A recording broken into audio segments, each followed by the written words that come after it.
What's going on, everybody? Today is the 10th of December. Today is Wednesday. We have a two-gamer here for DraftKings. As normal, if you guys enjoy the video, leave a like. We definitely do appreciate it. Your likes definitely do go a long ways, and also hit that subscribe button for more NBA DraftKings, Fanduel, and PrizePicks line of advice videos. Don't have any results last night for DraftKings, but we'll go through it real quick. For premium, for FanDuel, we scored a 347, and like I said, if we would have played this, in the bigger tournaments, would have won pretty good. This is a $50 tournament. We would have won $500 on this one, and then if we would have obviously entered the monster, would have came in third with 4,000 as well. So, like I said, last night wasn't too bad for premium. Would love for you guys to come join us for either FanDuel or DraftKings. It's going to be $6 per site, and each one gets two lineups per day. $30 for a monthly pass if you guys are interested in that as well. If you guys want to check us out, like I said, our Twitter is going to be right here. Also will be in the comment section below. Click that link, take you right to our Twitter. We'll get you guys set up on DraftKings or FanDuel, either one. And if you don't have that, we also have our email as well for you guys. Down there, you guys can message us. All right, so we only have a two-gamer going on. They got all the, those in-game tournaments going on. So I think this is the quarterfinals, and yeah, we got Phoenix taking on Thunder, 224 and a half, 14 and a half. I think when I looked last night, did a video for FanDuel, it was 12 and a half. So it's getting pretty bad. That definitely shows that Booker's not going to be playing in this game. So, I don't know. I mean, Gillespie at 6'8" is pretty dang expensive, especially against one of the best teams in the league. I get it, his usage rate is going to be going up, but I don't think I'm going to be paying for him in this one at 6'8". Moving over to the shooting guard, I think Goodwin could be in an okay spot, and this is only me really trying to look for value because there's not much on this slate.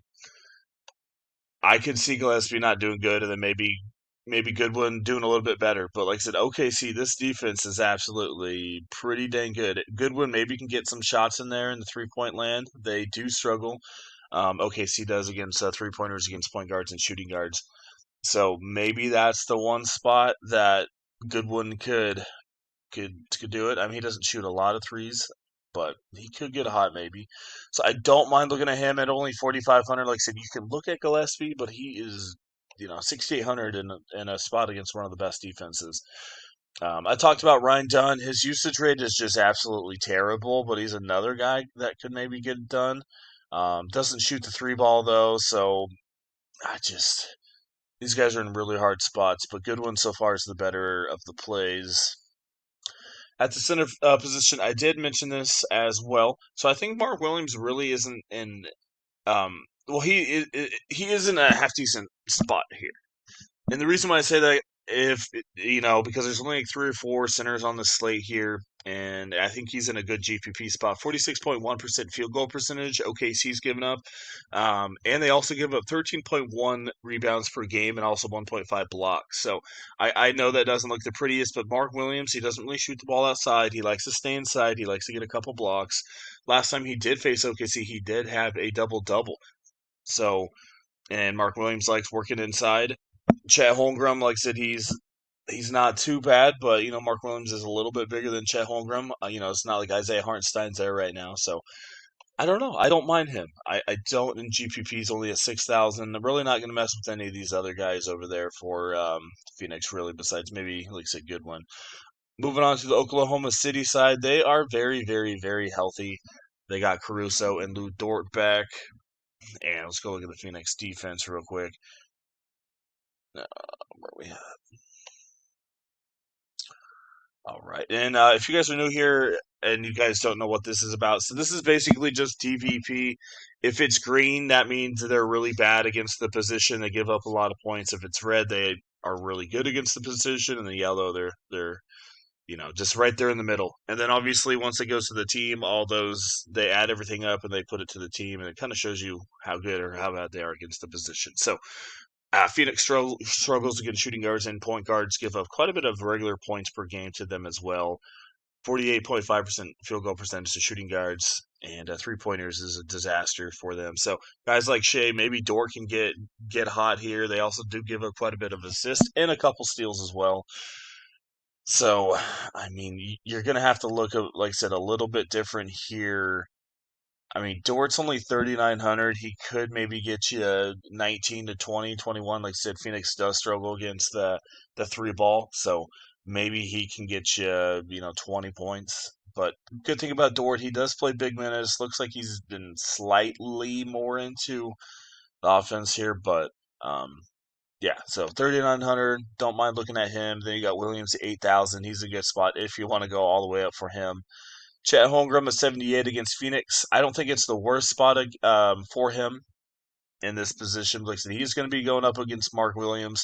So I'm really intrigued to see what they do. I talked about this on Fanduel. They got Mark Williams down there against Chet Holmgren. So are they going to, kind of position Chet a little more to the power forward and then put Jalen Williams in there at small forward and then other Jalen Williams comes and starts? I don't know if they're going to start him, but even if he comes off the bench, I still think he's worth a look. A little bit better play on FanDuel because of the block upside, but he's an okay option. But as you can see, there's not much really going on here for OKC. So the main guys you're going to look at is Shea Gilgeous, obviously, Jalen, Chet Holmgren. Like those are the main dudes you're going to be looking at. And then in your GPP spots, like I said, I was looking at maybe Dort, maybe Jalen Williams, someone that can shoot the three ball a little bit. Maybe Wiggins gets hot, but he's more of a forward. But we'll have to see. It's a little tricky to pick, trying to pick which OKC guard's going to go off. Moving on to our last game, San Antonio and the Los Angeles Lakers. We got a 240.5 and a 7.5, so this total also went up, I think, 3 already since I did a video last time. It was at 237, so that's an encouraging one. Obviously, you're going to want to stack this game. This is going to be the main one on paper to look at. Let's go look at the San Antonio Spurs defense real quick. And overall, they have been struggling pretty good against the power forward position. So depends on who starts there. Probably going to be Rio Hachimura. So not too into Rio tonight, especially with Lakers being healthy with Luka, Austin, and LeBron back. So San Antonio struggles really bad against point guards. They give 25 real points per game, 3.4 3-pointers per game, ton of assists, ton of steals. So Luka Doncic is obviously going to be your top play. I like Shea, but Luka's got to be your main dude. This can be a lot more competitive game. At the center position, I think DeAndre Ayton for me is my main guy to look at. Spurs have been struggling a lot more since Victor has been out.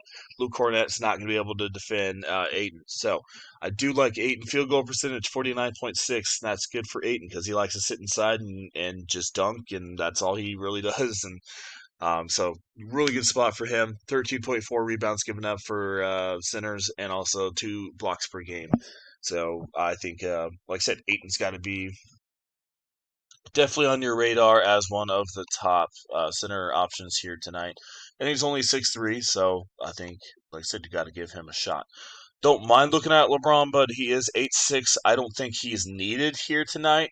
So I would just rather go to Luka. Like I get he's expensive, but I think he does put on an absolute show here tonight. And same thing with Austin Reeves. Don't sleep on him. Maybe his ownership's a little bit lower because he didn't do the greatest last time out. He shot 3 for 16, which is horrendous, 18%. Against Philadelphia, and they still won the game. LeBron popped off, but I don't know. Like I said, I think this is going to be more of a guard game. I really do think those two are going to have a good game, Reeves and Luka. And then we got Marcus Smart, 4,300. He's a little bit more than he is on FanDuel, so I am not as high on Marcus Smart over here, but I think he could probably get you about 17, 18 fantasy points, but like I said, a little too expensive over here for me.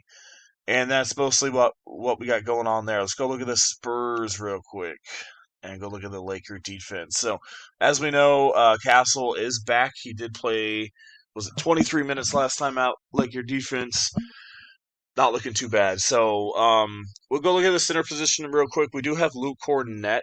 Let's go see his price real quick here on DK before I say anything. Okay, so he's $4,800.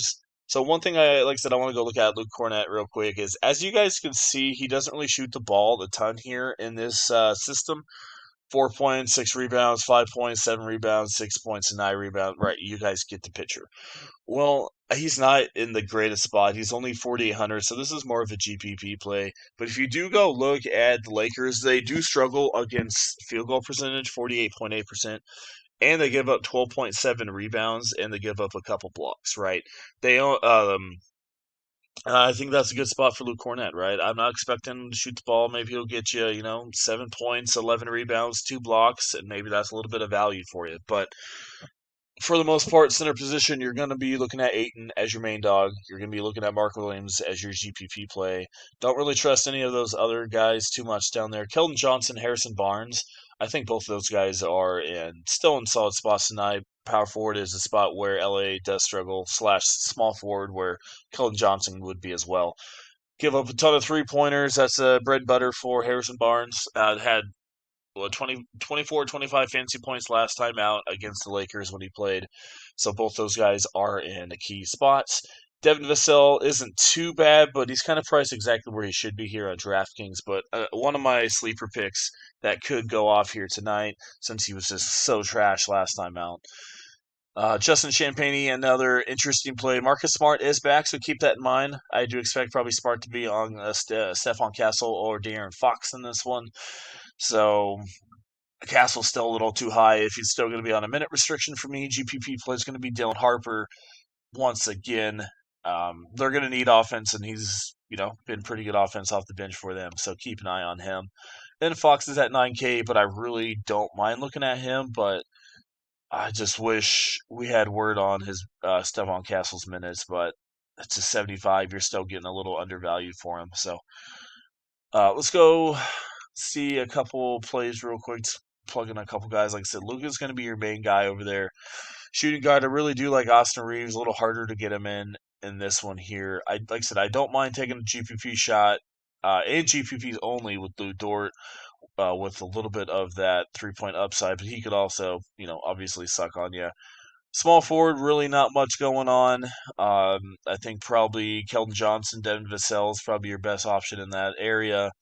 Small forward, Chet Holmgren is probably your better option out of all of those guys. If not, I don't mind doubling down with San Antonio and going to Harrison Barnes. Over at the center position, like I said, I think Ayton's your main dog. Mark Williams is right there behind him, but in a hybrid, I'm going to go Ayton. And that gives you 5,900 to kind of fill out the rest of it there for you guys. Like I said, there's some half-decent options there, like Harper and Champagnie maybe as well. So that's kind of what we got going on. As normal, if you guys enjoyed the video, leave a like. We definitely do appreciate it. And like I said, come join us for premium. It's only $6 for a day pass for 2 lineups for DraftKings. Like I said, it's less than a cup of coffee, $30 for a monthly pass as well. Last night for Fanduel, we came in the top 2%, would have won $4,000 last night in the Monster.